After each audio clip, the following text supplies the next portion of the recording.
also like to thank you for attending today's session, Building Brain Boxes with Carmen Cron Schultes.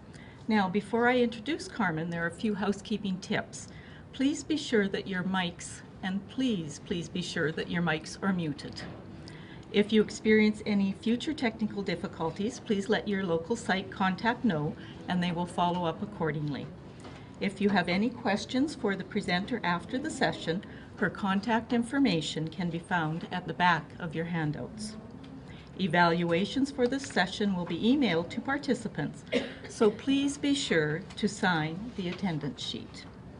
Education and training is a critical aspect in the Government of Alberta's FASD 10-year strategic plan, and this is addressed through various initiatives such as the video conference learning series. We are pleased with the ongoing interest and attendance to this initiative. Now I have the pleasure of introducing Carmen. Carmen has served as a behavior consultant for the Cognitive Disability Strategy of Saskatchewan since 2007. She has worked for 10 years in areas of economic justice, adult education, and spiritual care for people with disabilities. With a strong background in visual and performing arts, Carmen now approaches prevention, intervention, public education, and FASD resource development with plenty of creativity. As a consultant in the functional behavioral assessment, Carmen's FASD resources are strength-based, just as are her strategies as positive and non-aversive. Please join me in welcoming Carmen.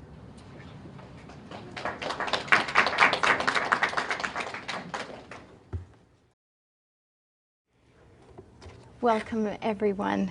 It's so good to be back with you again. So let's just think about these technical difficulties as a metaphor. Okay? Let's just do that, and then we're all good with it. Erin, thank you for all of your hard work.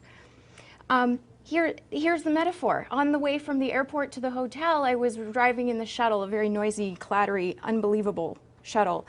And we stopped at a stoplight, and the DJ said that he had some strategies for building a stronger brain. Well, I'm interested, right? Yeah, okay, what are they? 5 strategies, he said. So number 1, and then the bus started to roll again, and I heard nothing. And I thought, well, I want a stronger brain, but I can't hear you. The signal cut out. We had technical difficulties. The bus started to roll, and I couldn't hear.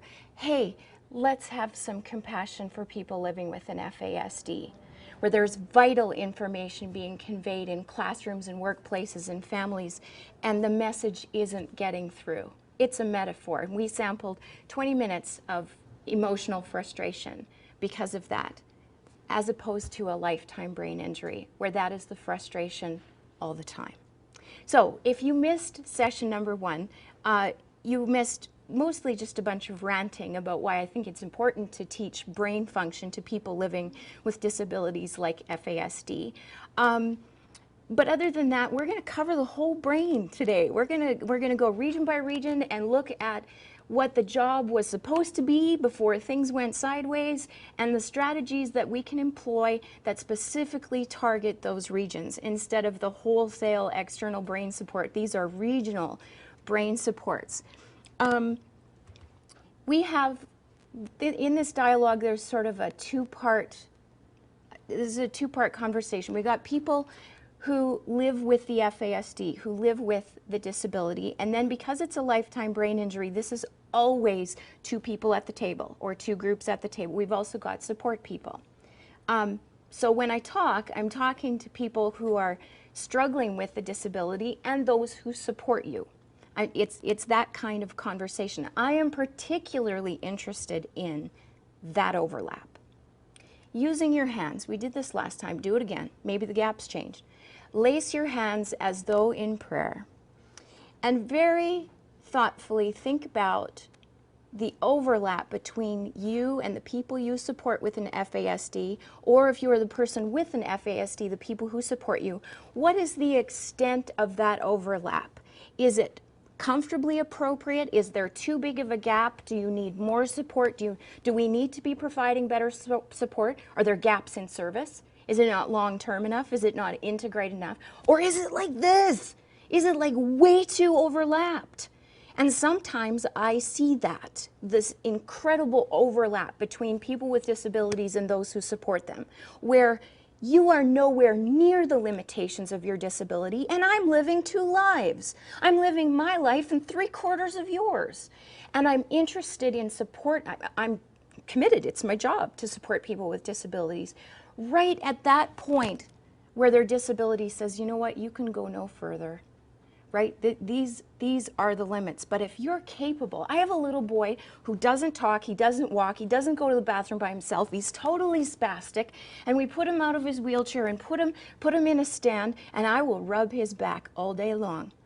If he stops moving, and he's capable, that's the limitations of his disability, he is capable of slowing down some of his movements. So I rub him, Justin, oh, I feel so good. And then when he starts to move again, I stop. I am not reinforcing your movement. The behavior I expect is stillness, and then you're going to get the good stuff. And the same is true of helping people pay their bills and get to their appointments and understand what's going on in the classroom. Where your disability leaves off, that's where I come in, but not before then. Right? Otherwise, I'm not believing in your full potential. That's what makes this a strength-based strategy.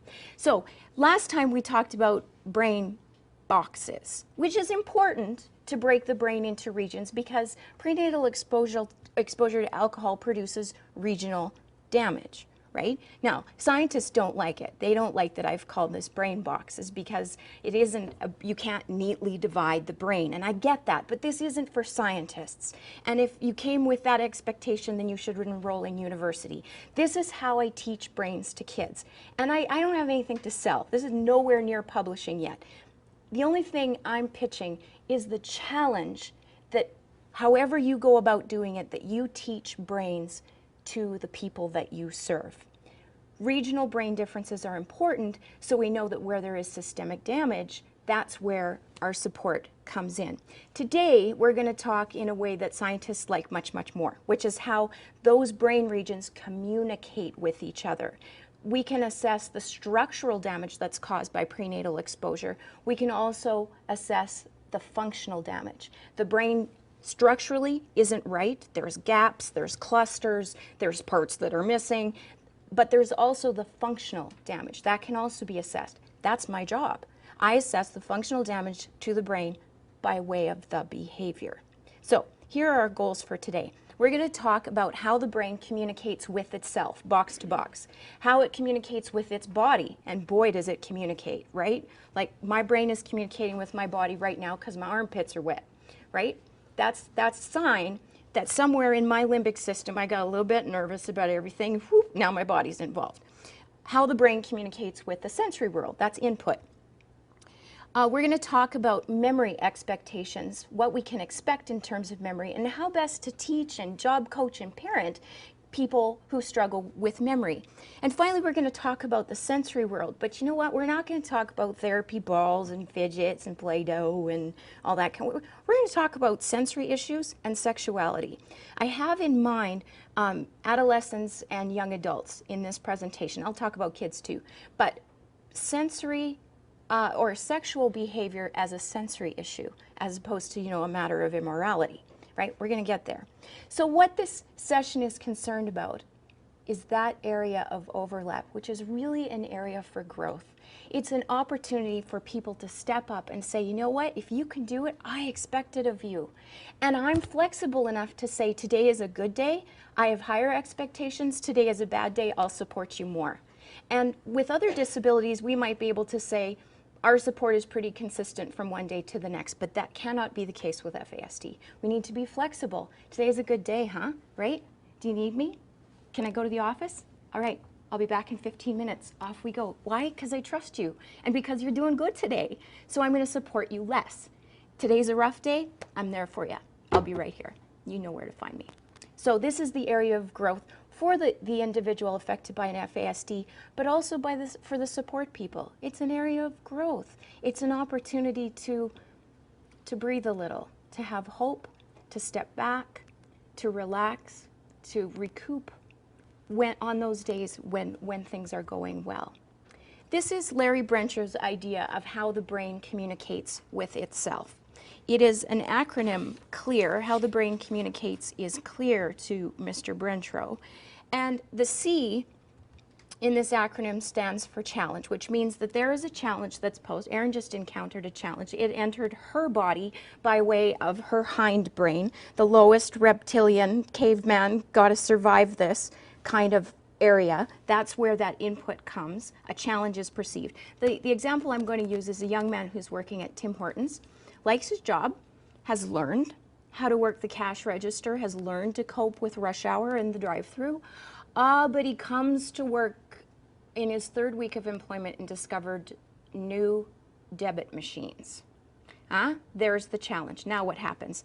It registers as novelty. It's not good or bad, it's just new. Up it goes to a really quick check in the logic center. I'm going to analyze this. Can I do this? Am I capable of this? This intimidates me. As soon as we start using words like intimidate, I'm scared, we've moved down again, and we're back into the emotional center. And it's sent there for related memories. Do I have experience of this? Oh yeah, I do, because remember that time in grade 11 when we were supposed to use, oh no, I'm going to bomb at this. And here comes the emotions. Here comes the sweaty armpits, the red face, the body that's full of blood and oxygen to get out of there. Here comes the action. This is the behavior that we can actually see. This is often, if we're not mindful of the way the brain communicates with itself, the A is where people say to me, his meltdown was out of the blue. I don't think I have ever seen a meltdown out of the blue, because it is preceded by an incredible process of the brain talking to itself. It's only out of the blue if we fail to understand that process of communication from within. The behavior is now revealed as a product of the brain's assessment, and now we have opportunity to react. All right, here's what this young man has done. In the logic center, he said, this is where his private beliefs are, his private logic. I'm too dumb. I'm too dumb for this. I believe it. Do I have history of it? You bet I do. Is there a precedent for it? Let me go back. Yep, there is. That's a memory check. We're into emotion. Emotion triggers the chemicals and the electricity that make survival possible. What am I going to do to survive this? Screw this. I'm going home. I'm done. Apron off. He's gone. Right? There's the action. And we see it like, what just happened here? Like, it's like 8 o'clock in the morning. Good morning, Joe. How are you? Screw you! And he's gone. What happened? This whole emotional process, and all he saw was a debit machine. And now we have to react. Yeah, this is Mr. Johnson over at the Tim Hortons. Your son just walked off the job again, and you can just let him know that he's fired.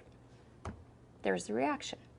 Now, my concern as a support person is how we intervene in this process. Often, we only intervene at the A or the R. Right? We react to the behavior, not to the process before the behavior or to the function of the behavior. Often, when it comes to the challenge, we'll argue the perception. Well, no, honey, it's just a debit machine. No, you're overreacting. Okay, guess what? The perception produces the same physiological reaction as a bear in the woods. It is that real. And in the moment is not the time to argue perception. We do need to work with perceptions, how you read a situation, but not when this whole brain system is involved. This is not the time to teach. Often we intercept in the logic part, especially when we know the people that we care about, when we know them well, we say, oh, well, he's never going to think through this one. I'm going to have to help him, right? And so we give lectures instead of asking questions. Well, what can you change? Well, I'm going to throw that debit machine in the dumpster. Okay, can you do that? You can't. What can you change? Well, you know, if the boss had no intentions of giving us an orientation. Really, that's private logic. That's a perception. Yet, you know, of course the boss was going to give you an orientation. Honey, do you have questions? Yeah, I have questions. Okay, well, what's one thing you can do, right? That's the right way to ask the question. What's something you can do? Well, I could write them down. Great, let me get paper for you. Okay, I'll write them down. And all of a sudden, we've done too much. We we don't need to overlap the support. That we've intervened in the logic and sort of sidestep that important process for the individual. Sometimes we intervene in the emotion, right? We capitulate, right? We give in, like, okay, honey, can I make you your favorite soup now that you're home for the day? Would you like to watch a video? Okay, right? We just give in just to avoid the full meltdown. And other times we reinforce the emotional reaction. And we say, oh, well, that boss was a jerk from the beginning, right? I totally agree with you. You'll find another job. We reinforce the, I'm exaggerating, obviously. Instead of reacting just to the behavior, to ask the question, what is the function of the behavior? All behavior has a purpose. What is the purpose of you walking off the job? What's the missing skill? Well, I didn't know how to say what I needed. That's a communication issue. It's not a job ethic problem, a work ethic problem. It's a communication issue. It's a missing skill. Let's work at the skill. That's the right place to be intervening. So here's what we're doing today. And this is my deep conviction. This quote basically says it takes more alcohol to produce a physical malformation than it does to produce a neurobehavioral malformation. It takes a lot more alcohol to produce physical deformities than to produce neurobehavioral deformities. And where do we spend all of our time? On the facial phenotype, right? Every time I go in, somebody asks me about FASD, they say, oh, well, what does the face look like? And then that's all we're looking for is like a smooth philtrum. No, we need to learn how to interpret behavior because there are far more people living with the prenatal effects of alcohol having impacted their behavior than their face or their size. That's also important. No question about it. It's part of the primary diagnosis. But if we want to serve a larger part of the population, if we want to advocate for them better and teach them how to advocate for themselves, we need to become experts at interpreting behavior. I did this presentation several years ago, and I was traveling with a girl whose brother had schizophrenia, which is also called an invisible disability. And I had said that in my presentation. She said, you know what? My brother's schizophrenia is anything but invisible. He looks normal, but it's anything but invisible. I said, well, where do you see it? She said, it's obvious. It's in his behavior. It's not invisible. And I took that slide out of my presentation because I don't believe FASD is invisible if we learn how to read the behavior. It's so plain. That's what all of our big fat strategy books are about, right? Those chapters are consistent. Attention, memory, perception, social skills, emotional self-regulation. That's the beginnings of a behavioral phenotype, which Anne Streiskooth is just on the cutting edge of that. Some say that the brain is only visible with an MRI. And I say, nuh-uh. Structurally, yeah, we're not going to look through the ear and see something. But we can look at the behavior and have a pretty good idea of where the struggles are and support those particular regions. Oh, I talked all the way through that without touching my little button. So these are the areas that we're going to talk about today, and this is my big conviction, that we need to read behavior as much as we read faces. These are the divisions we're going to look through today. The functional divisions. Why does this matter? Because this is the way the brain develops in utero, from green to pink to blue.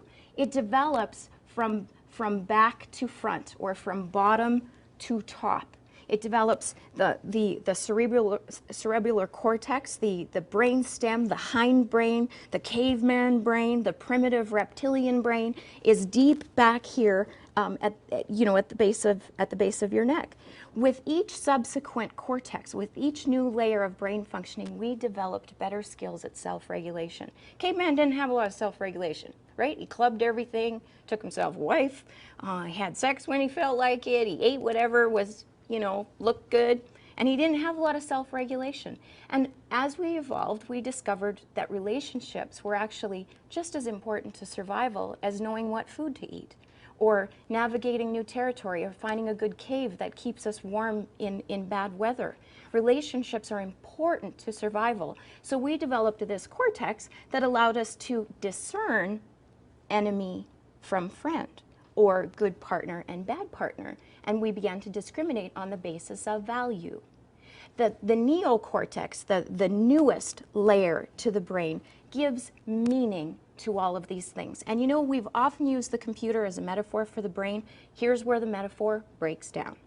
Because the brain, the human brain, gives meaning to things, meaning to our relationships, meaning to our learning. That this is the sense of purpose that says, this job is the most important thing that I do. I have never been happier as when I'm sorting screws. And I've got clients who works in a brick factory, and he loves the heavy lifting and making his pallet absolutely square. He just loves his job. It has meaning for him because it suits a whole bunch of parts of his brain. So the caveman brain, this lowest part, creates the conditions. It's the environmental piece that it tends to. And the behaviors that grow out of deficits in this region are things like, this sucks. This is stupid. I'm out of here. I don't like this environment. I'm ready to go, and they're gone. They hide, they manipulate, they flee, they run, they take off. Missing in action. Behaviors such as really reactionary, right? Like, did you give this a second thought? No, I only gave it one thought. Gave it thought with my caveman brain. It's impulsive. There's addiction issues here. There's compulsions here. There's hoarding behaviors here. What is hoarding? Hoarding is just food gathering gone wrong, right? It's just a little too far down the continuum that says, oh, I need more and more and more and more. I need to stuff my mouth more and more and more. But there's obviously other brain regions involved in that. Some of the other behaviors that we see in deficits in the limbic cortex are non-compliance, difficulties with emotional regulation, and this is the home to secondary disabilities like depression, chronic anxiety. That's where that lives. Finally, the neocortex produces behaviors too where we're just, I mean, this is argument, right? This is power struggling. This is how many times do we have to go through this? But I'm right. This is the way it is, right? This is where meaning has been assigned. That car passed our house 5 times and it's red, and that means something. No, honey, it doesn't. But there's a meaning there that is just deeply held conviction. And sometimes there can be dysfunction in that area. This is the place that says, this is dumb, I don't get it. This is the place that says, I don't want to, I don't feel like it. Motivation, I don't feel like it. I have no desire to do that. And this is the place that says, I don't get it, right? This is logic and understanding.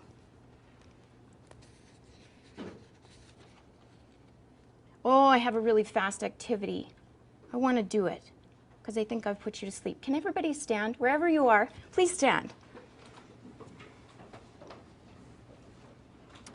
This is an activity that illustrates what part of our brain is easiest to control even with a disability.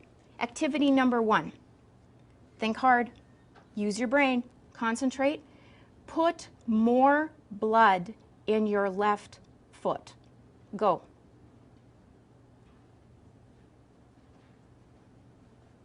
All right, next activity. Think about your face. Make it neutral. Think about something sad, but don't change your face. Think about something sad, think about it, but don't let it change your mood. Let's stop that activity. Next activity. I want you to think numbers 1 through 20, counting by 2s. Go. You done? All right. Last activity. I want you to spell your name using your body. Go. Okay, go ahead, spell it. You don't have to say it aloud, just spell it. Why? Oh, do you have a long name?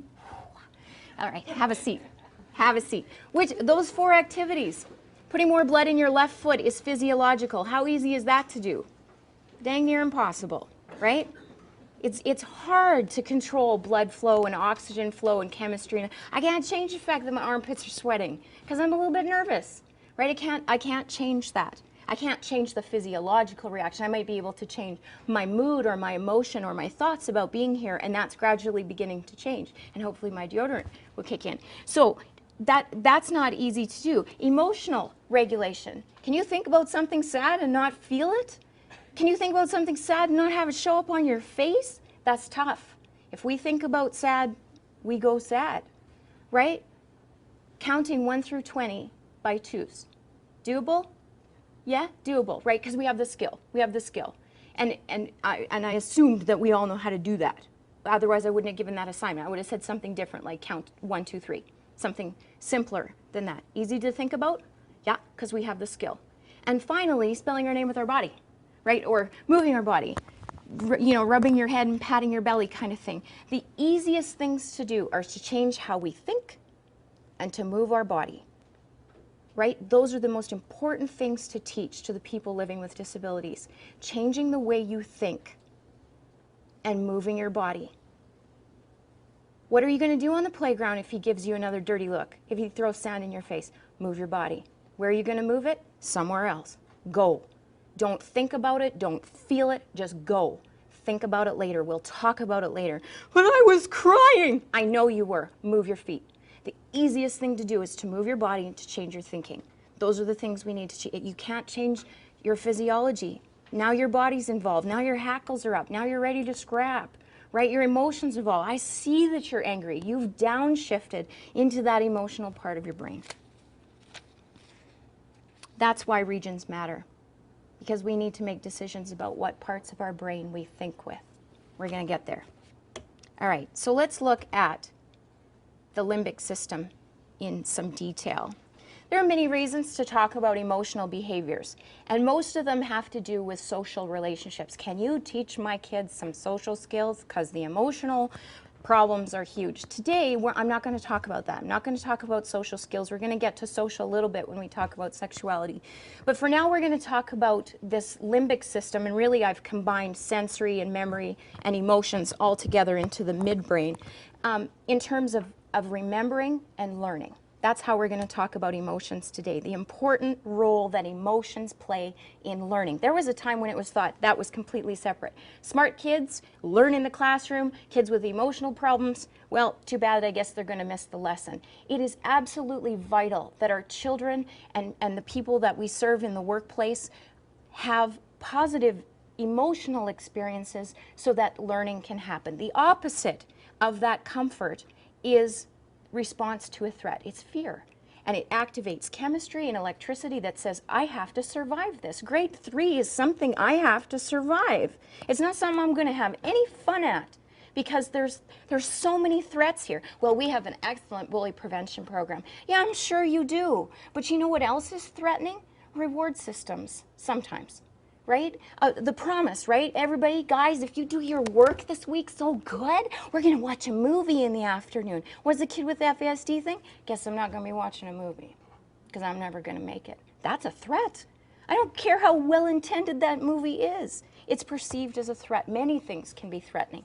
Adults, kids, changes, you know all of this, transitions. Even I've found people with position.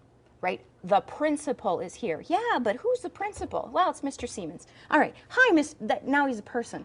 But the figure, the Governor General visited a school one time and produced tremendous anxiety in one of my students. Who's that? Who's the left-handed governor? Right? Produced anxiety because of the position. Those can all be threats, and it's incredibly important to work at threat reduction in our places of work and our places of learning. The physiology of emotional distress is no different than the dog who sees a mailman coming and just gets all, you know, the brain says, "Ooh, stranger, must protect Carmen," right? And then her brain sends chemistry to her body, and her hackles come up so that she looks bigger, and she can bark louder, her voice changes, woof, woof, woof, and her whole physiology is involved in protecting our home. And the mailman is 6 houses down the street. He's long gone, and her hackles are still up because she still has the chemistry. There's a vacuum cleaner in the brain that sucks up those chemicals once we're done with them.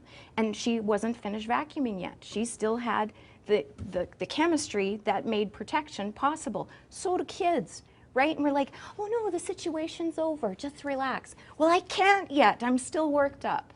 And we need time to come down from that. There's the physiological process of reaction to threat. Here, I don't know if I gave this example last time, I'll do it again. When we read in a threat-free environment, we're safe and comfortable, everything's good, and I'm reading, our eyes focus forward. Did I say this last time? I did. I did say, I'm saying it again. Our eyes focus forward. When we perceive threat, there is a subtle movement of the eyes to the outside, right? We go from being predator of words to prey. I'm prey now. And it's almost impossible to read with that subtle shift. And then you add other things in there like sensory processing and other things like that. And, you know, forget reading. It's not going to happen today. I can't look at this manual. I don't understand what it says because I'm intimidated or I'm threatened.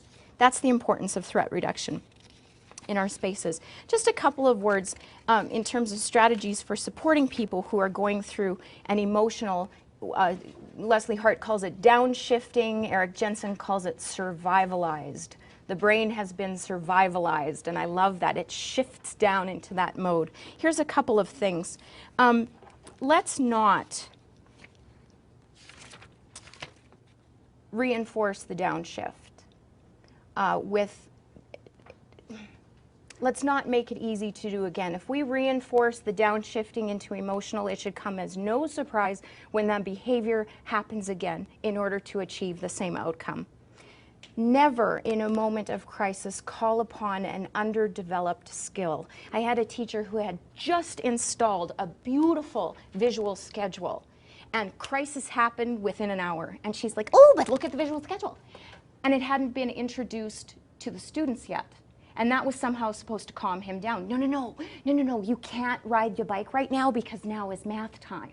But this didn't mean anything to him yet because the skill hadn't been taught. So don't call upon underdeveloped skills in a moment of crisis. The time for teaching is way before that. Then call upon those skills, whatever they happen to be, or the rules, or the way we talk to each other, whatever you've been practicing. Do not use crisis moments or emotional downshifting as times for teaching. Teaching isn't going to learning isn't going to happen. Well, why is he in timeout again? Well, we're teaching him. Really? How's that working for you? How many years have we been using timeout? You know what adult timeout is called? It's called jail. How's that working? Right? How are we learning from that? We're not, because it is the right solution to the wrong problem or a wrongly diagnosed problem. Don't over-prompt in that moment of crisis. What self-regulation can you still make use of? Can you still access? And at some point you might have to go into full support mode. Full support mode sometimes involves restraint, doesn't it?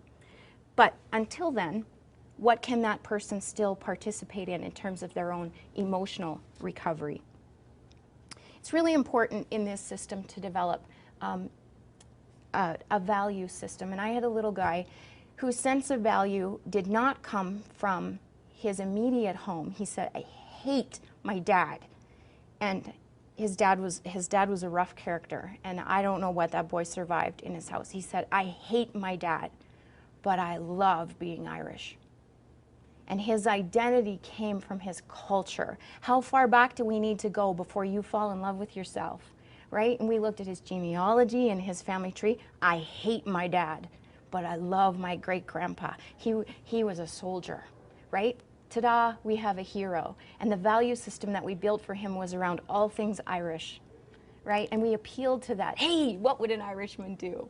And that was where his value lived, in that emotional center of his thinking self. We're going to get to sensory in a bit. I see sometimes inappropriate attachment, inappropriate physical touch that's sometimes perceived as charming or endearing. He's a little Romeo. He can charm the socks off of you. I've been warned when I've gone into a classroom to observe a kid or whatever, you just watch yourself. He's going to charm your socks off. That's brain-based behavior. That's produced by a disability. I'm not going to have my socks charmed off. I don't find that attractive. I see that as, as easy as they are to get along with, as sweet and polite as they are, what is the function of that behavior? And is there something flawed about it? It's a strength, but it's also a double-edged sword. There can also be inappropriate actions if we take that too far. There can be stalking and fixation and inappropriate and promiscuity. We're going to get to that. I love this quote. The opposite of fear is not courage, it's curiosity. I am comfortable enough to explore, to play, to ask questions, to interact. The opposite of fear is not courage. It's just curiosity. And do we build enough curiosity into our workplaces and into our classrooms and into our homes? Is there the reduction of threat so that there's opportunity to explore and play?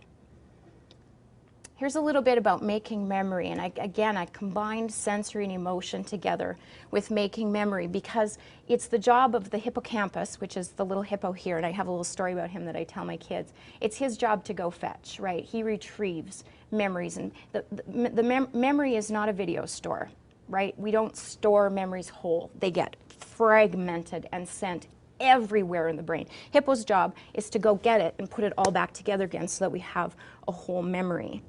And often explicit input is the stuff that we're given directly. This is explicit input that I'm doing right here. This is what you need to know for the exam.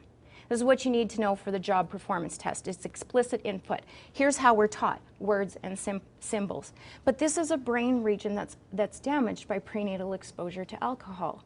Words and symbols and talk and verbal, a couple of brain regions are involved there. I hear you're talking, but I don't get it. You know, you should stop talking because I stopped hearing you about 10 minutes ago. So how the heck are we supposed to remember if that's the delivery system? Episodic memory is somewhat preserved. There's still explicit input, but it's on site. It's, you know what, don't teach about a 75-cent Coke with a loonie on a piece of paper. Take the kids with a handful of change and go to the Coke machine. That's episodic learning. That's in the moment, on site. This is the importance of all of our labs in school. The computer lab, the office lab, the cosmetology lab, the automotives lab, so that we actually get hands-on learning. This is time and space learning, where I might not remember the words on the page, but boy, do I remember that field trip. Or I remember, you know, that my boss sent me to a training opportunity and we practiced using the tool that he was wanting us to use. This is time and space memory. This is when you're like making the bed and you go to the hallway and you're like, what was I gonna do? You go back to oh yeah, I was gonna get sheets, right? That's where that memory was stored. It was stored in the bed, right? It was a time and space memory. You walk down the hallway, it's gone. It wasn't words. I need to get sheets. You're making the bed.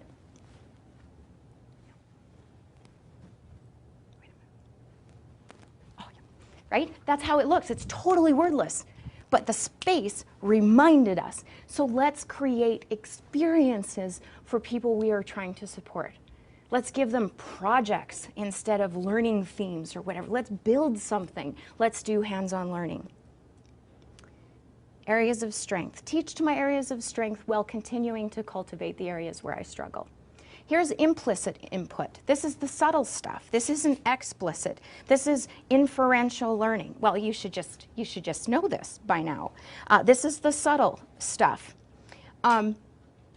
Initially, all learning happens frontal lobe.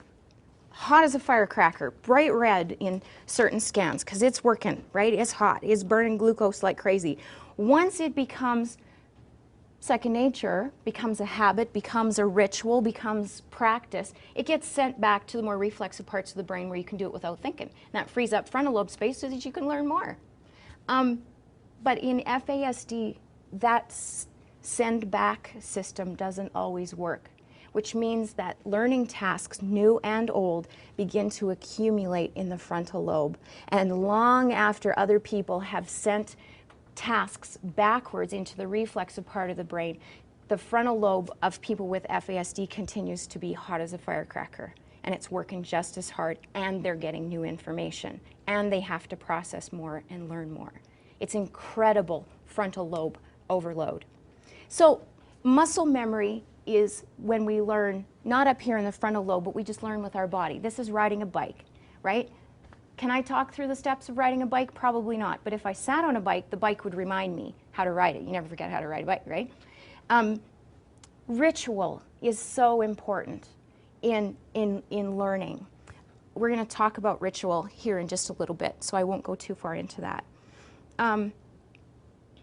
It's important once we know how we work and how we tick to convey that information to our employers, whether that's on behalf of the people we love or we teach people to say that themselves. I'm a hands-on learner, or you need to talk in smaller chunks, or whatever. That's really important for remembering how to do our tasks.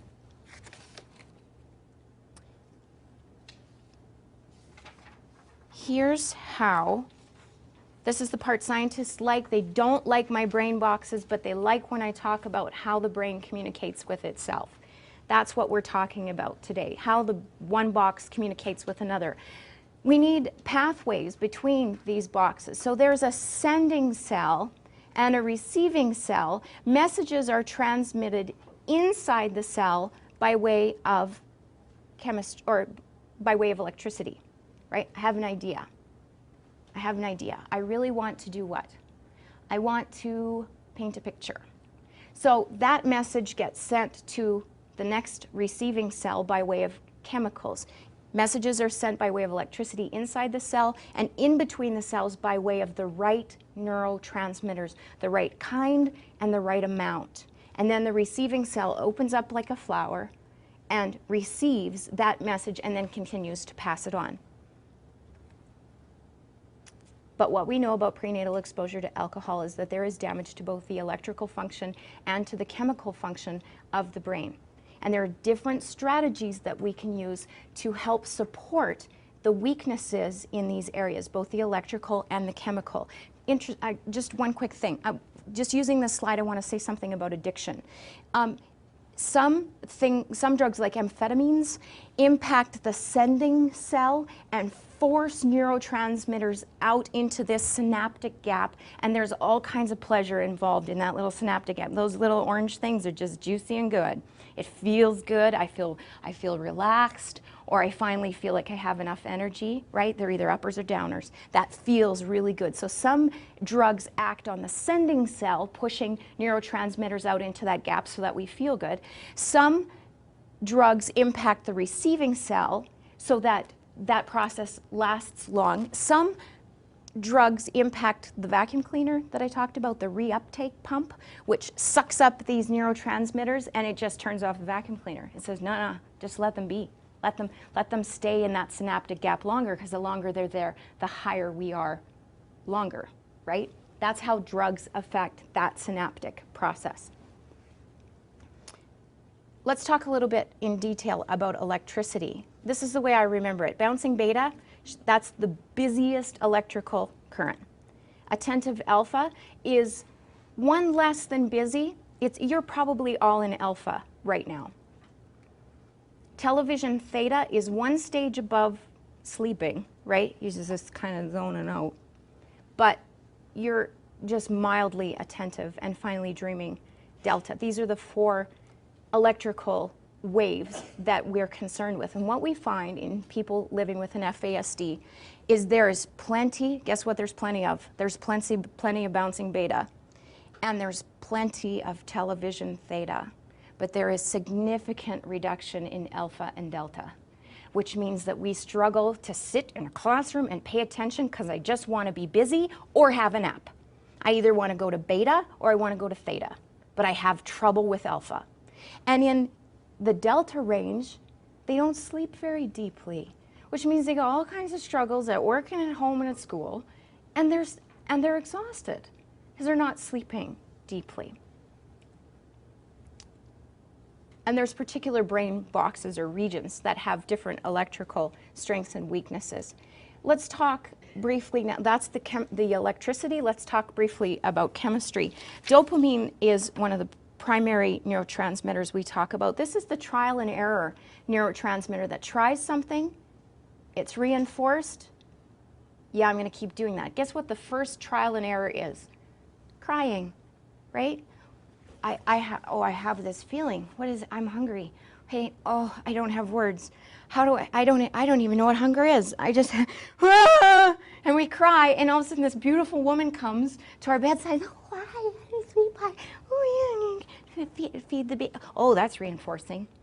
We'll keep that. Let's keep doing, we keep doing it. That's the first trial and error. And dopamine floods the system that says this woman is wonderful and this milk is wonderful and my life is so good, right? We just flood with these pleasure chemicals. Dopamine also impacts our pursuit for novelty. And little tiny rats kind of shun novelty. They'll go for sameness. Older rats, they shun novelty. They're not full of dopamine because they've learned, they're wiser. But adolescents crave dopamine. They love novelty. I should say they're full of dopamine and they crave novelty, which is why we're all about rock climbing and skateboard parks and, you know, drugs and alcohol and whatever, right? We crave novelty, new, difference, excitement. It is a natural reinforcer. It keeps the body, keeps the person doing what we need to do in order to promote survival, including aggression. Aggression is a survival technique because we need to dominate people who are going to, or you know, woolly mammoths or whatever it is that's going to threaten our way of life. So aggression is also part of dopamine. A decreased amount of dopamine or a deficit in dopamine is related to many pathologies, including schizophrenia and autism, ADHD, and obviously FASD as well, where there is a significant deficit in dopamine. Norepinephrine is the next one. Adrenaline is probably easier to remember. It's the same thing, essentially. This is the worked up neurotransmitter that, I mean, this is what makes my dog's hackles go up. This produces a full physiological reaction to threat. This is the stress hormone. And if we have deficits in, can I go back? Nah.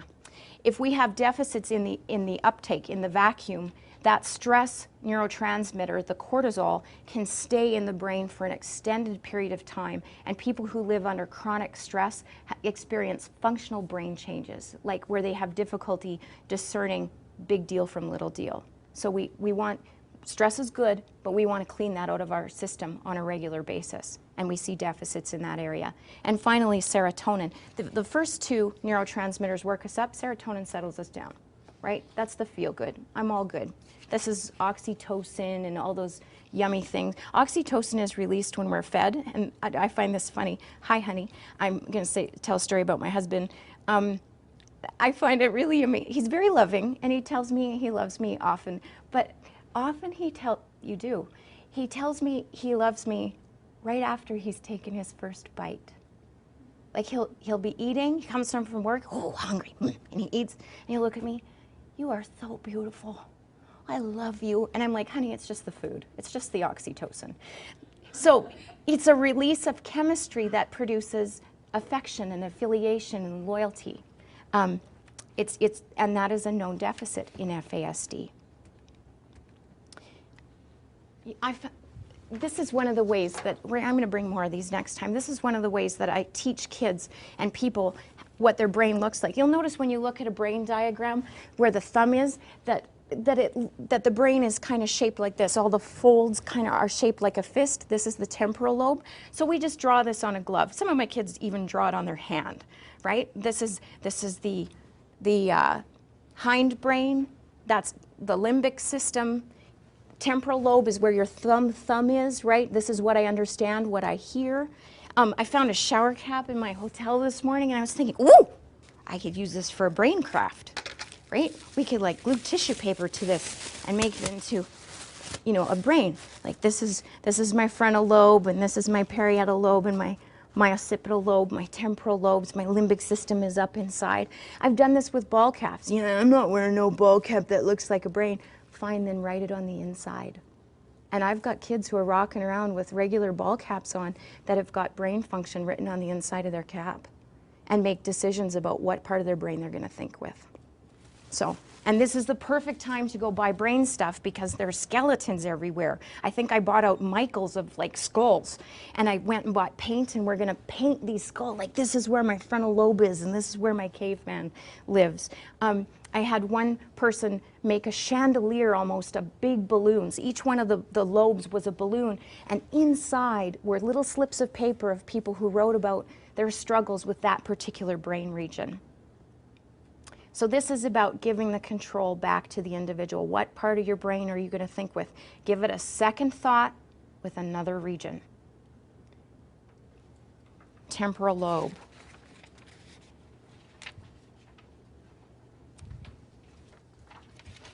I'm going to start zipping through these.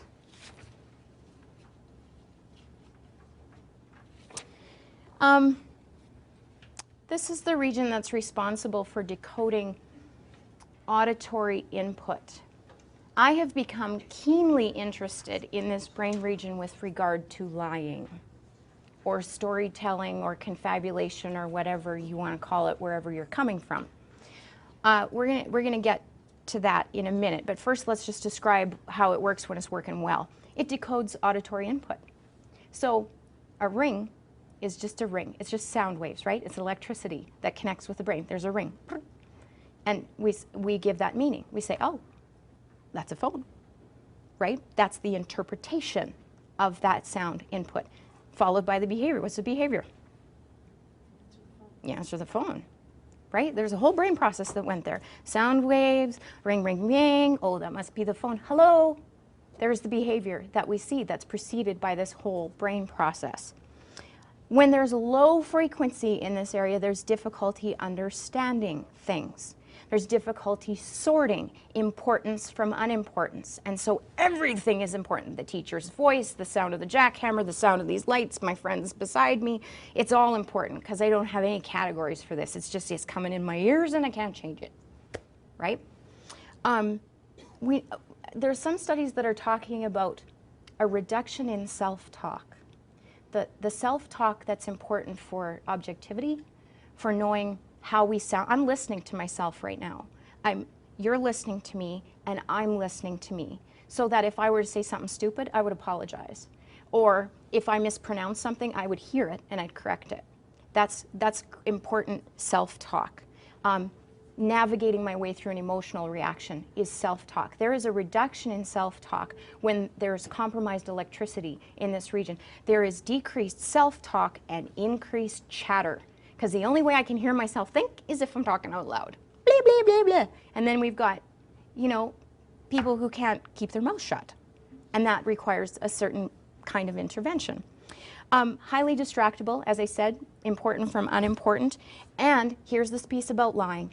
Intrusive errors. In a test where people were presented with 10 objects, spoken to them, paperclip, teddy bear, car key, lipstick, credit card, whatever, take the tray away. Now write numbers 1 through 10, write down what you saw. 67% of people with prenatal exposure to alcohol added things that weren't there. And it's just a game. And they added things that weren't there. Now, can you imagine when the stakes are higher? And you need to account for what happened. What happened in the staff room today? Intrusive errors. There's 6 or 7 things that were added in that didn't really happen. Is that a lie? I don't know. Let's talk about it. This is also the region. I had a student give me this name. He said, I have a slow leak in my brain. I said, well, what kind of a leak is that? And he said, well, there just seems to be a difference between what people say and what I hear them say. And then what he thinks people say turns into a belief, and then he argues on the basis of that belief. Well, that's not what you said. And it's a perceptual problem. It's an auditory processing slow leak between what was said and what was meant, or what was said and what he heard, or what he wanted to hear. And again, that requires its own particular kind of intervention. I just want to highlight this bottom one here before we get on to storytelling. Verbal repetition. I had a teacher tell me the other day that she knows that her student understands her. He has FASD because he can say back to her what the classroom rules are. Nah, you know that. Don't make that assumption. Here's the repertoire of storytelling. I tell you, this is a doctoral thesis if ever I've seen one. I'm passionate about this whole storytelling thing. And as Chris said, my background is in theology and ethics. So I did a whole bunch of stuff on, like, you know, moral formation, all that kind of thing. That's what my thesis was on. But I also know that from that community of faith, and we live in a Western, largely Christian society, we already have names for things that aren't true. It's called a lie. Where does it live? It lives in the part of you that is morally deficient. Whose fault is it? Probably your parents. right? We've got a diagnosis or an assessment of the behavior when something isn't true. That's called a lie. And it is a huge undertaking to convince people that it is something other than a lie, that it might be an intrusive error. So looking at the brain regions, I started to come up with these different kinds of stories, storytelling, confabulations, and I use lies, you know, in quotes. Intrusive lies is that intrusive error piece, that 67% of people who add things on the list that aren't there. Distorted lies. I had a girl, when I asked her a question, she lied to me every time. And not only did she lie to me once, she lied to me twice. She always told me 2 lies. And I would say to her, Nadine, oh, you're right, Miss Cron, it was this, right? And then she would tell me the truth. And one day I said to her, do you realize you always tell me 2 lies and 1 truth? And she giggled. I said, go ahead, tell me a lie. What? Yeah, tell me a lie. So she did. I said, tell me another lie. Make it bigger. So she did. And we were laughing, right? It's a game.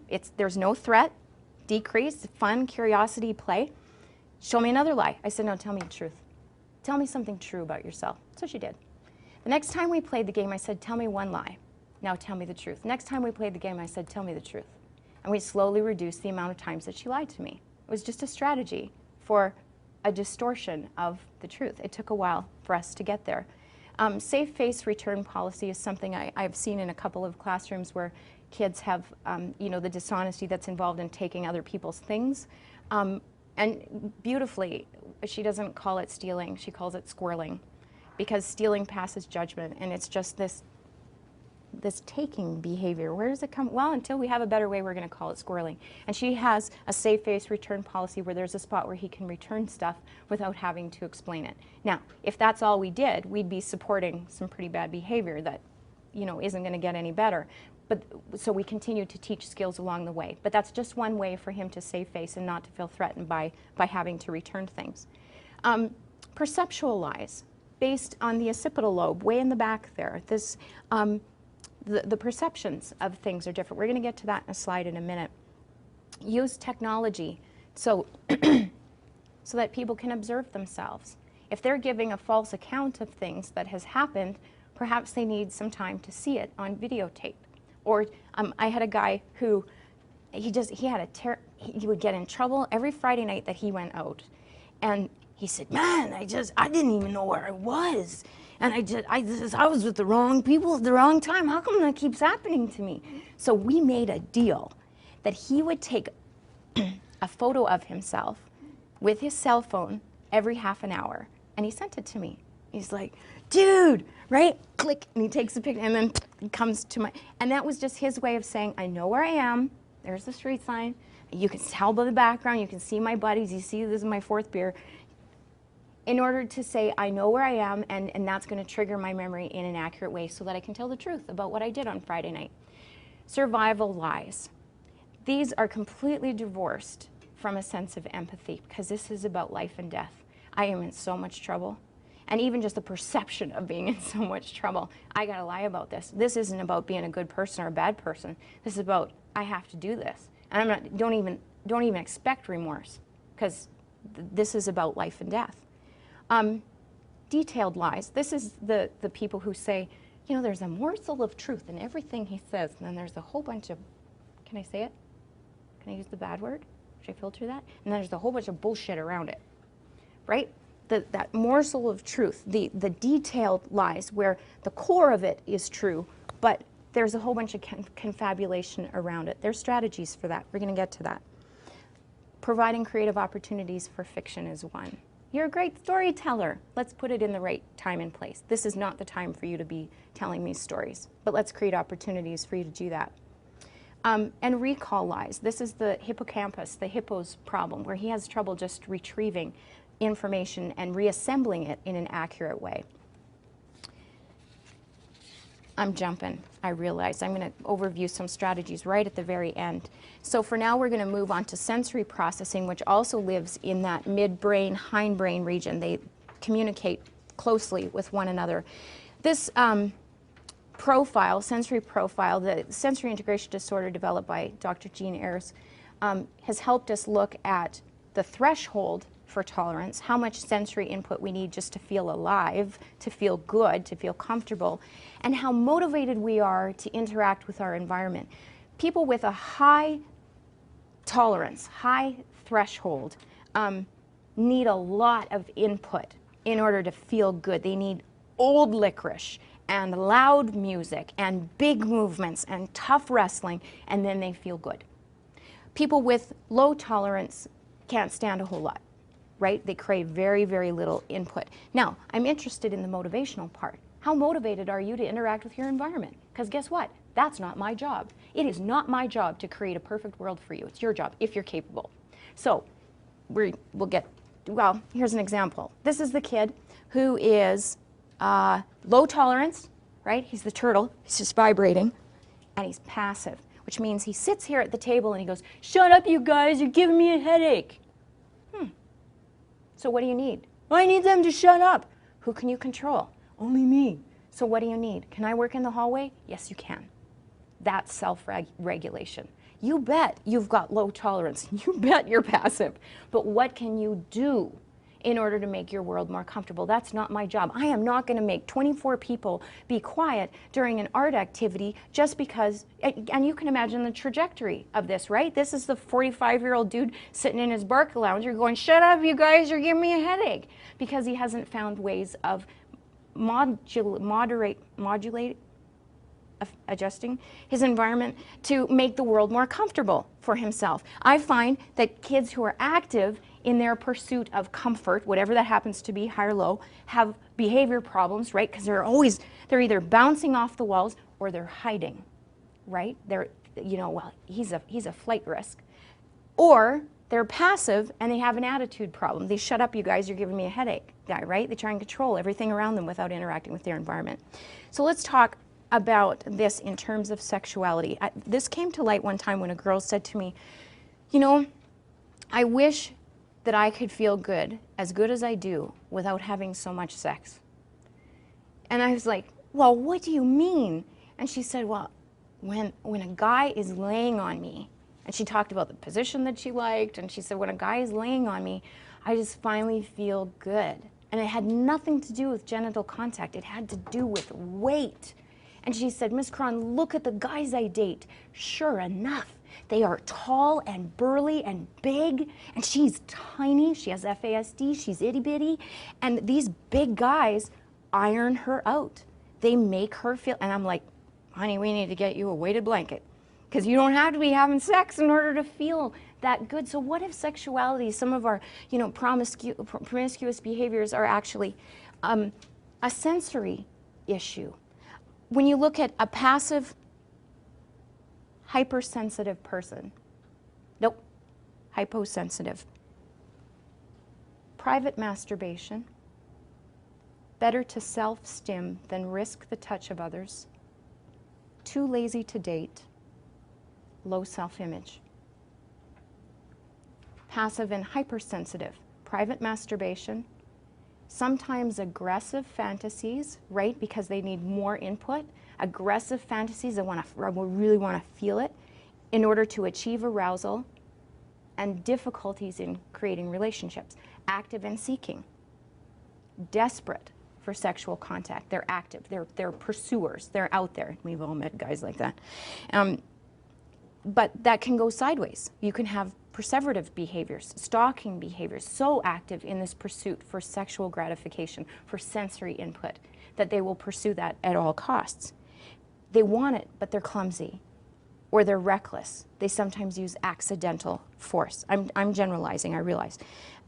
Active in avoiding. This is classic one-night stand. That's the best fit for me, is sex that's fast and in the dark and get in, get out. Because I actively want it, I'm going to go get it, but I don't want too much contact before and after. I just want that gratification and then I'm done. So the goal in teaching people to self-regulate in terms of their sensory behaviors, these are my goals. So for the people to understand their reflexes, you know how you respond, to communicate your needs appropriately. So when I've got nonverbal kids who are reacting to the sensory environment and they're gone, we bring them back into the space and say, I get what set you off. Now you need to ask for it. And then we reinforce it by saying, yeah, you're free to go. You can go into the sensory room or whatever. You have power over your actions.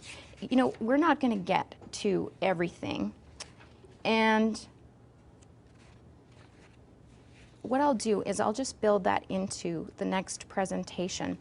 I'm going to zip through these fast. This is occipital lobe. My kids call this the movie theater of the brain. And it's relatively spared in FASD. The visual center works okay. It struggles to communicate with other regions, just as all the regions do, but it can be very supportive of other regions. Let's rely upon visual communication in order to augment some of those struggles. This is Josh's reaction to the fact that there's no longer any cookies. This is a question about whether or not this is lying. We see in 3 steps. We see something, we create associations to things we already know, and then we assign meaning. And sometimes we require an answer before that process is complete. And then we invoke dishonesty, right? I'm not done. This is coming in from the back alley and saying, something just happened in the back alley, Mom. I saw it, but I don't know what I saw. My eyes work, but I don't know what I saw. You need to help me. Sometimes when people give us stories, they're just asking for help with perception. Listen for that. Listen for a story that's told to you that has a question mark at the end. So I was at the bar the other day, and there was this guy that approached me. And you know what he said? That might be the quest for help with interpreting what happened. I saw it, but I don't know what I saw. Also happens with auditory. This is the GPS of the brain, and here's my second passion, is looking at this region with regard to squirreling, taking things that don't belong to you, knowing where things are in relation to other people. I know that that is Chris's purse. I know that that is your pen because it's in your coat is on the back of your jacket. These locations give me indicators that I wouldn't put on your coat and walk out the door because it's yours, right? This is the GPS of the brain that says, I know where I am, and I will behave in accordance with the context. I have a little guy, I'm going to use a bad word again. I have a little guy who discovered the pleasures of saying, no shit, Sherlock. And just loved the alliteration, and he knew what it meant. You know what Sherlock is? He's a detective, and if I say that to you, it means that you said something obvious. No shit, Sherlock. Well, guess what? It doesn't work to say that to your teacher when she's teaching. You don't just blurt that. You don't blurt that out. Why? Because of where you are. You're in class, and all of a sudden, he's up walking around. Do you even know where you are? No, I don't. I might not. I might not have a sense of location. These are the kids who come out of the bathroom stall doing up their pants in the hallway, right? And you're like, oh, no. You need to go back in and do that in there, because they forget where they are in space, right? These are the kids who don't know where they are in space. They don't know that they've arrived at your desk until they've spilt your coffee, right? Because that, like, boop, that's their echolocation. I don't know where I am. And that produces behaviors that are diagnosed, like things like, well, he's destructive, or he's aggressive. Ms. Cron, he's hitting me again, or he's bumping me again. Maybe he's bumping into you so that he knows where you are. Those behaviors are interpreted differently. This is a neurobehavioral study on knowing where we are. The little chickies who despite this barrier, continue to go to the barrier and don't go to the reward. I'm missing that slide. Do I have time for another story? How long do we go till? 11 o'clock? I was called to intervene or to observe. A teacher is frustrated with a student, a little girl, whose behaviors the teacher had diagnosed or assessed as non-compliant. Okay, what does a non-compliance look like? Well, she just won't get in line. I tell them to get in line, and she's always off in space. She's somewhere over here. The whole line is right here. We're ready to go to assembly, and she's over here. She said, I've done all my environmental strategies. I've put tape on the floor, and line, and there she is. Guess what you do? You get into their shoes. She's operating somehow on the basis of a picture. What's her picture? What's her picture of a line? What is your picture of a line? So I went and I stood with her. I stood right behind her. Hi, I'm getting in line. And I stood right behind her. She turned around. She looked at my feet. She looked up at me and she smiled. She turned back around. We were a little two-person line. And I looked down and we were standing in a shaft of light. That was her line. She was lining up, not on the masking tape, but on the light that was reflected on the floor. You know what the strategy was? We gave her a flashlight. She just wanted to follow light. So she had one of those little keychain flashlights, and she got in line with the masking tape kids and just shone a little flashlight, and she walked all the way to the gym. Get in line. Yay, she gets her flashlight. Right? Compliance. Right? Was that a compliance issue? Was that a visual issue? Competing pictures between teacher and student. Oh, one more thing about location. This is not just about the location in space. This is also about the location in time. We make so many time references. Okay, boys and girls, time to get in line. It's Friday, and you know what that means. No, I don't. What does Friday mean? What does Friday mean again? I don't know what Friday means. Now I'm out of line, and now I'm in trouble because it's non-compliance. Right? What does Friday mean? Friday means we go to gym. Oh, right. So that's a time reference. It's Friday, and you know what that means. Or the question, how much longer till math is done? And then the response is, well, how long is math class? Or how long have we been working? Oh, that's a math problem, right? 5 minutes, subtract 60 minutes, forget it. I'm done. I'm going to throw my binder and get sent to the principal's office because you just gave me a math problem. I don't know where I am in time. And there are many ways to locate kids in time. One of them is obviously a clock and a calendar.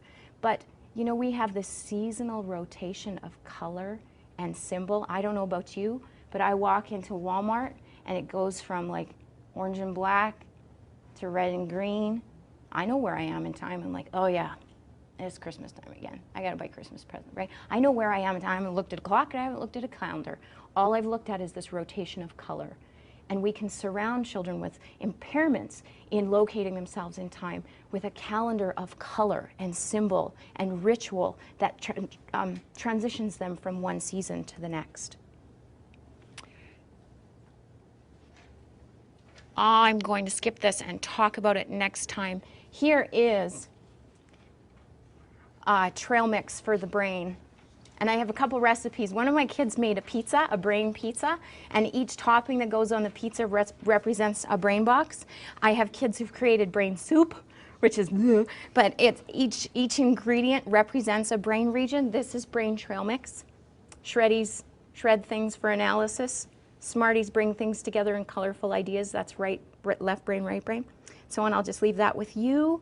And did I cover strategies? Here, region-specific strategies.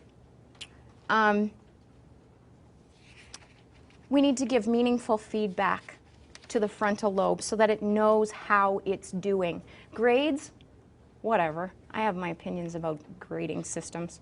I had a kid, he was standing on the awards podium. He was first. Standing on the awards podium for whatever he had done, like long jump or whatever. And he said to me, why can't we do this for classes too? Like that would have been a meaningful report card for him about using the steps, right? I'm in first place, I'm in second place, I'm here, I'm there. Maybe not in comparison to other children, but to where you were last semester, right? He needed a visual report card. The brain needs feedback. Grades are only one way of doing it. We need safe adventure for that novelty craving part of the brain. We need to keep our skate parks and our rock walls and our swimming pools open. We need to, if we can, walk the street at midnight. My husband and I meet with a car club and these old farts with their hot rods, and we sit on the street and teenagers approach us because they think these guys are cool, right? And they're like, you know, I just don't know how to relate to the youth of this. You know what? You have an opportunity the rest of us crave. These kids want to talk to you. We need safe adventure, and sometimes adventure happens after midnight, right? So we need to walk our dogs a little later. We need to have conversations based on pictures instead of rules. I often say that to my kids with difficulties with rules, rule following, frontal lobe, this is wrong, this is right, and saying, okay guys, we're going to go to the park, what's it going to look like? right? Can I read in the common room? This was a question that was asked to me. Yes, you can, but what's it going to look like? And then he told me what it was going to look like, and I kind of knew he was going to be disruptive to another student. And then when that picture went wrong, he told me what it would look like. It was a perfect picture. When it went wrong, all I said was, hey, what was that going to look like? And he corrected it based on the picture that he gave me, not on the rules that I established. So, strategy.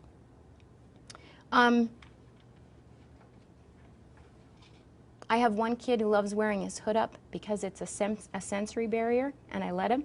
And I have another kid who wears his hood up because he wants to belong to a gang. Guess which one I allow? And he said, well, how come he gets to and I don't? Because your hood changes your attitude, and his hood is a strategy. And you know what? Nobody has issue with somebody with a hearing aid or a wheelchair. And if it's an adaptation that we need to make, then we need to make it, and we need to explain it to the rest of the people the same way we install wheelchair ramps and Braille on the elevator.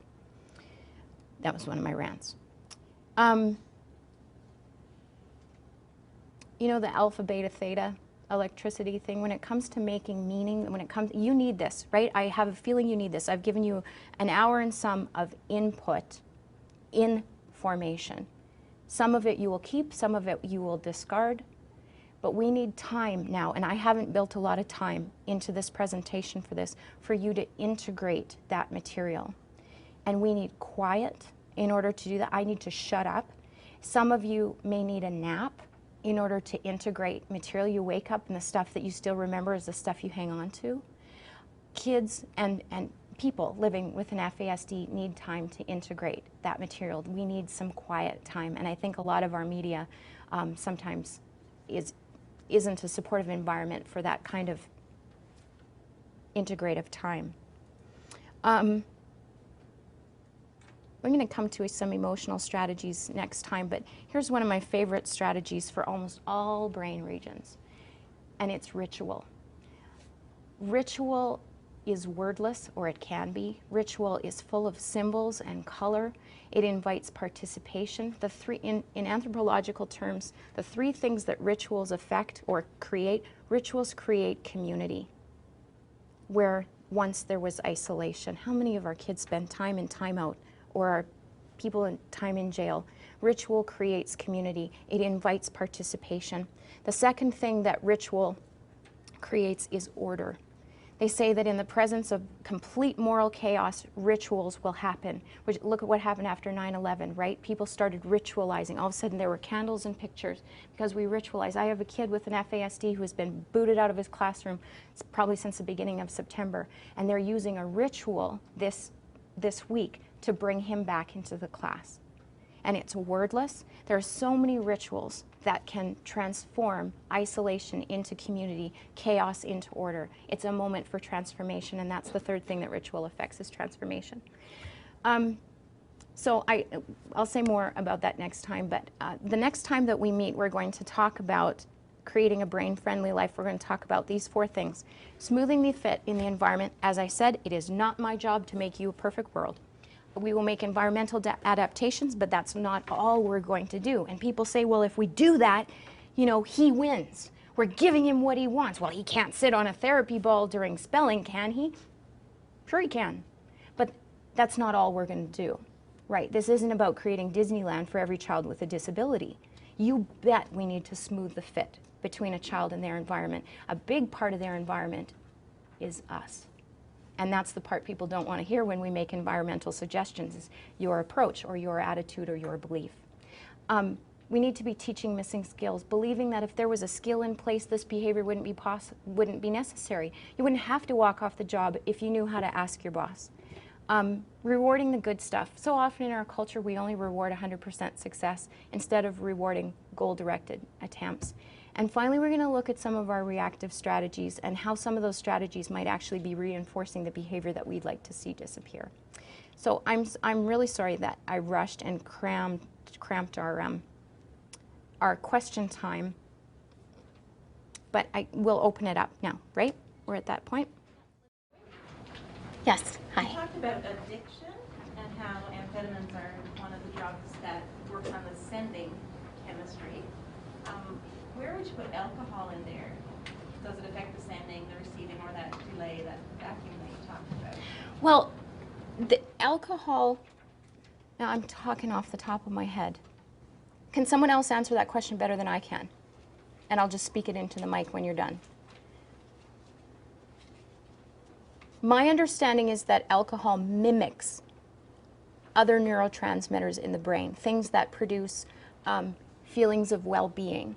So that's one of the ways that drugs act, including alcohol, is that it looks like a neurotransmitter to the receiving cell and produces the same feeling of well-being or liquid courage or whatever you want to say. I will look into that and speak to it again next time, but that's my understanding, is that it mimics one of the neurotransmitters. And then because it's a liquid, you know, it remains in the brain, active in the brain, all around in that synaptic environment longer, you know, as given how much alcohol we've consumed. Is it true then that the FASD kids, they're also more sensitive to it because More sensitive to alcohol? there's a predisposition there for it to be more reasonable? The question is, are people living with an FASD more susceptible to alcohol use and alcohol addiction? My understanding is yes, that their brain neurologically is predisposed to using and becoming dependent. And that's one of the things I often say to my people, especially my teenagers, be careful what you experiment with, because you don't know what kind of brain you have. I drank as a teenager and I had no problem not drinking. You know, I drank or not drank. I had no issue with it. But that's the kind of brain I had. And I always say, be careful what you experiment with, because you don't know what your brain's going to take a liking to. And you don't know if it's going to medicate a part of you that's not working well and feel so good that you just got to keep doing it the same way you would take a prescription. Any other questions in the room? I think there's a term here, maybe I just got it wrong, PAE, or it talks about P-tics or something like that. Did I see PAE? If I said that, it should be PEA, prenatal exposure to alcohol, which is just that term that captures things that aren't quite diagnosed yet. There's a possibility of exposure, but not necessarily the diagnosis. PEA. Any other questions?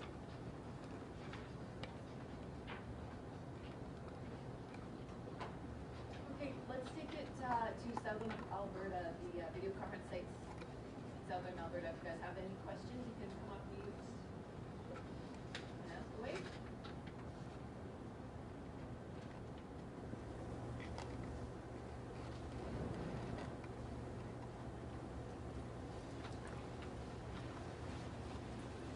All right, how about Northern Alberta?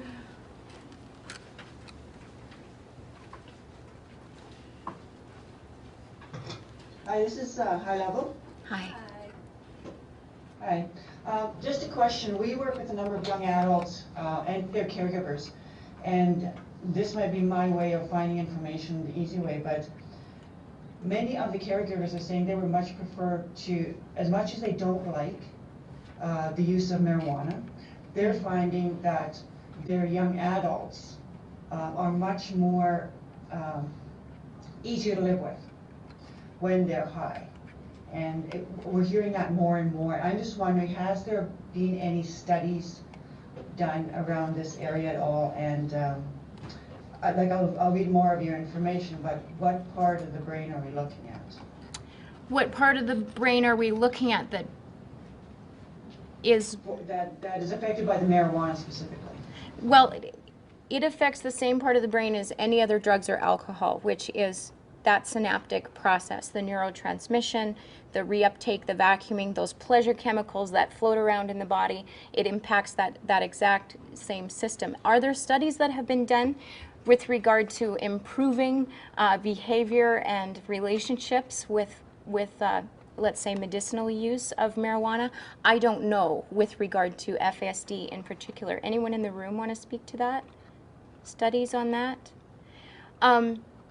What I do know is that, obviously, that drugs, legal or illegal, prescribed or not prescribed, do affect the behavior and thus the relationships and the healthy functioning of the individual. But there are more ways than just that to improve behaviors and foster relationships. I have a hunch there would be legal medications that would affect the behavior in a similar way as marijuana. But as far as a particular study, I don't know. Thank you for your question. Sorry, can I, just one more quick question? Mm-hmm. Okay. You talk a lot about the kids that you're working with. At what age groups are you working with? The reason I'm asking is, again, because of the number of young adults we work with. Mm-hmm. Does it make a difference that when they have had a long history with specific behaviors around the brain, that around brain dysfunction, are they easier? Is there a specific way of working with them that would be different than working with the younger kids? Well, I certainly approach my older clients. My age range, I have probably a 3-year-old, and then up into late 20s would be my bracket right now. And to look at socially valid interventions for our older clients, methods that are acceptable to them in the community. So for example, you know, I might use a visual key ring with laminated pictures for a little kid, but use an iPod for one of my older clients who communicates that way. Is there a window of opportunity for reshaping the brain more in childhood than in adulthood? Absolutely. And there's certain brain regions that remain more malleable all throughout our lifespan than others. One of the most malleable is the higher cortex. That remains plastic, and we can continue work building new brain connections. And the midbrain, the emotional centers, are much more difficult. But in terms of teaching, there's obviously more socially valid ways of addressing the behaviors of our older clients. Here's an example. This was an intervention we used. A young man with an FASD was riding the bus, the city bus, on a daily basis, and he talked to himself. And there was, on the verge of psychosis kind of thing, there was other mental health things that were going on. And not that the behavior itself he wasn't masturbating on the bus, he was just talking to himself, but it was producing a stigma, and it was making him vulnerable to ridicule and things like that. And the strategy for that was a Bluetooth that doesn't work. That's all we did, right? Guess who that intervention was for? It wasn't for the client, it was for the public, right? Just the perception. Oh, he's a businessman, he's on an important call. So some of those interventions are about addressing the public as well, and a socially valid thing like a Bluetooth. Thank you. Thanks. Is there any other questions from Northern Alberta? Yes, good morning. I'm a 51-year-old FAS and ADHD survivor. Actually, I feel I'm doing well.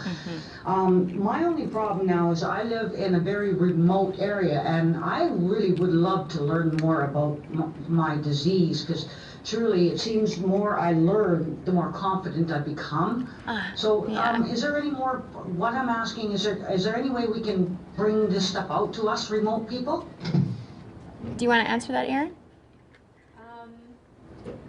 There is DVDs available if getting a good internet connection isn't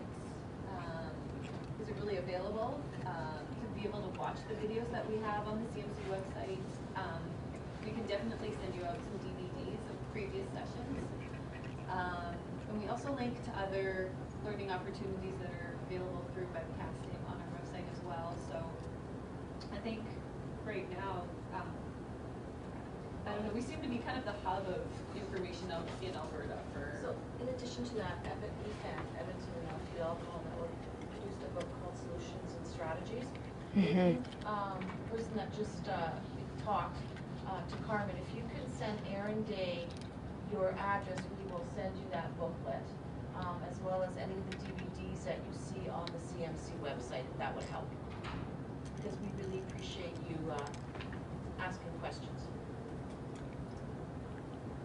Will she be? I thank you, because truly I've just been diagnosed FASD, ADHD 3 years ago, and I'm really having some struggles, and any help I get will be beneficial. Thank you. Thank We'd you. like to help you. And not only that, but you are a great gift to us. And when I'm at conferences or workshops where there are those of us who are service providers, it is such a gift to meet people, as you say, who are, you know, survivors with their disability. And so if you have opportunity to attend those conferences, we really look forward to meeting you. And thank you for your courage and for your story. All right, so last couple of sites, Saskatchewan, Manitoba, or Whitehorse. Do you guys have any questions?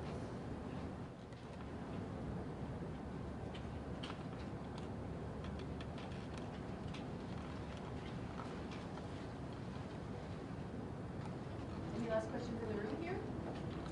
Erin, I'm going to send you it's a knowledge paper that I got from Dr. Dean Addington on the use of marijuana, schizophrenia. Good. It's a two-pager. I'll flip it to Erin. What that paper talks about, that she's our chair of the Addictions and Mental Health in Alberta, talks about the use of pot and the risk as an adolescent using pot can bring on schizophrenia or psychosis. And I think there's an interrelationship with that, with FASD, that I think for people that have an interest in looking at that and are working with adolescents, I think that's important information. Right, I've read, that's a really good article. So you'll get that to Erin, and we'll put that up on the site? Good, and I agree with you. I think there's strong correlations between the disabilities.